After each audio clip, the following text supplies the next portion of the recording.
Armadillo Tattletale by Helen Ketteman, illustrated by Keith Graves. In the bare bones beginning, Armadillo's ears were as tall as a jackrabbit's and as wide as a steer's horns. With such wonderful ears, Armadillo could hear anything and everything, and he loved nothing better than eavesdropping on other animals and telling tales about what he heard. But as good as his ears were for hearing, they dragged in the dirt and stuck in the muck after a rain and always made him trip. Thus, Armadillo was the slowest of creatures.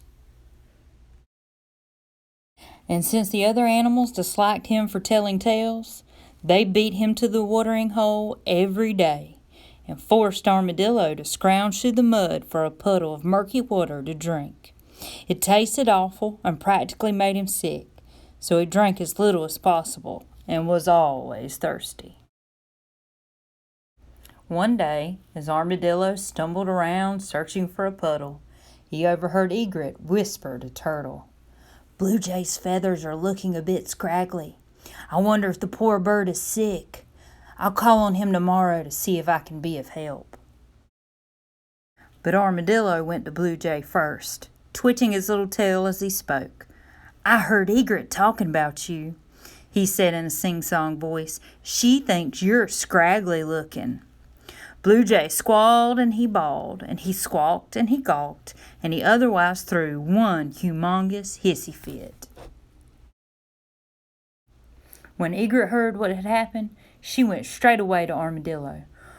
"What you told Blue Jay was not true. Anyway, my words were not for your ears," she scolded.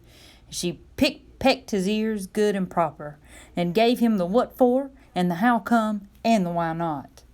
Armadillo cried great big armadillo tears, and he promised never to tell tales again.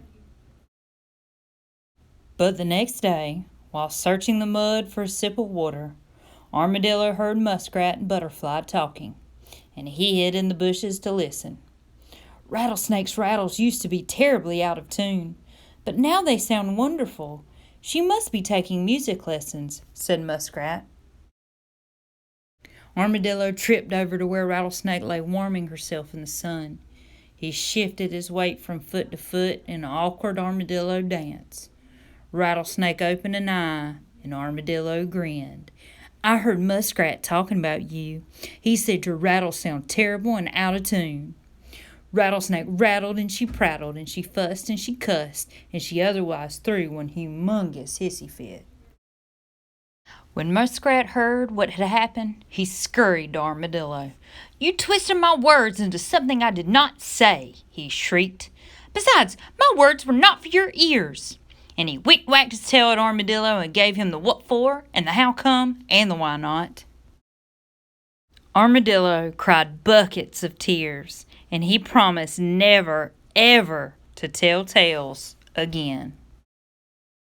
But the next day, while slogging through the mud looking for a drink, Armadillo saw Alligator and Blue Heron talking, and he stepped behind a rock to listen. "Toad's skin is looking so much better than it used to. I wonder if she changed her diet," said Alligator. Armadillo shuffled off to find Toad. "I heard Alligator say your skin is pug ugly and you should go on a diet," he said with a twinkle in his eye. Toad hopped and she flopped, and she wailed and she railed, and she otherwise threw one humongous hissy fit. When Alligator found out what Armadillo had said, she hurried to find him. "Why did you tell Toad those things? I never said them," she snapped. "Anyway, my words were not for your ears." She gave him the what for, and the how come, and the why not. "And now," she said, "I'll fix your ears so you won't be snooping and telling tales again." And she opened her mouth and gnashed and clashed her big, strong alligator teeth. And then she nipped and snipped and clipped at Armadillo's ears until there was nothing left but teeny tiny, itsy weeny little ears. When she finished, Armadillo looked at his reflection in a puddle. His ears were so tiny. Then he started to cry. Oh, did he cry. He raised such a ruckus that all the animals came to see what had happened. When they saw his ears, his new teeny, tiny, itsy, weeny little ears, they stared, and they gawked, and they whispered. Armadillo stopped crying. "What?" he asked. "What are you whispering?" Everyone gaped at Armadillo because, for the first time, he hadn't quite heard. "It was not for your ears anyway," Muskrat called out. Armadillo's face turned red. "I did not hear the whispers, but I heard that," he said, chasing after Muskrat. In seconds, Armadillo caught him. "Did you see how fast Armadillo ran?" Muskrat shouted. "He didn't trip at all," added Blue Jay. "Why, he's so fast, now we'll never be able to keep him away from the fresh water," said Rattlesnake. Armadillo felt his tiny, teeny, itsy, weeny little ears. "Fresh water!" he shouted. "That is just what I want, and it's fun to run fast." Then he danced and raced in circles and zigzags all the way to the watering hole, where he drank as much fresh, clear water as he wanted. "From now on, I will never be thirsty again." And he wasn't.